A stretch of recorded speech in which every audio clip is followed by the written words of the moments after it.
We have a host for the 2034 FIFA World Cup, and it's a controversial one. The Kingdom of Saudi Arabia. It was announced by the football chief in Switzerland yesterday. Almost immediately, the criticism began. As you know, Saudi Arabia is not a democracy. It has restrictive laws for women and LGBTQ communities. So rights groups are up in arms. They say Saudi Arabia is sports washing its atrocities. And it's not a new criticism. We saw the same outrage leading up to the 2022 FIFA World Cup, the one that was hosted by Qatar, another Gulf monarchy with a poor rights record. But fans praised the tournament in Qatar. It produced one of the best World Cups in recent history. So how do we see Saudi Arabia's winning bid? Is it indeed sports washing, or is it a chance to take football to a wider audience? Our next report tells you.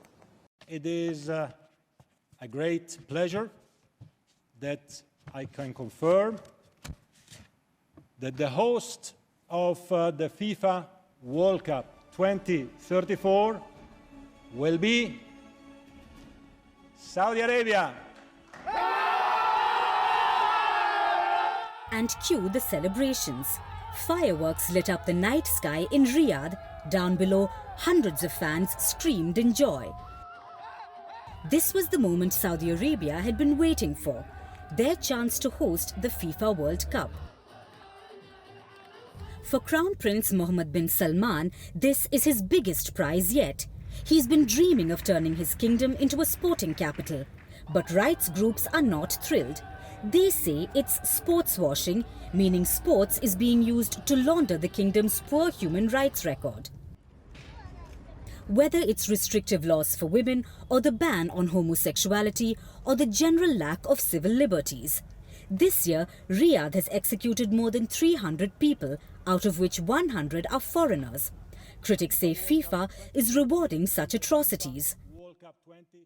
Both Saudi Arabia and FIFA have addressed this.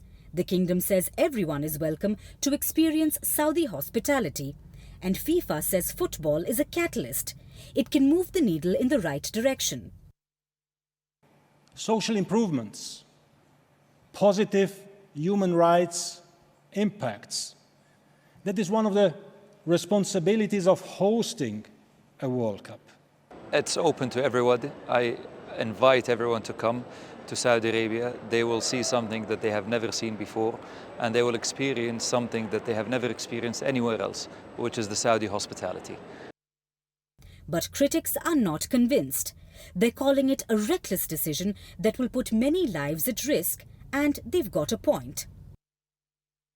Hosting a World Cup requires building stadiums. Riyadh is hoping to have 15 of them, but 8 are yet to be built. Most of the kingdom's labour comes from South Asia, and the regulations are very weak, quite similar to Qatar, which hosted the 2022 World Cup. Qatar admitted that 400 to 500 migrant workers died as a result of the construction work. But experts believe the toll is much higher. They recorded more than 6,500 migrant worker deaths since 2010. That's when Qatar won the bid. If it happened in Qatar, chances are it will happen in Saudi Arabia too. But there's another side to this debate.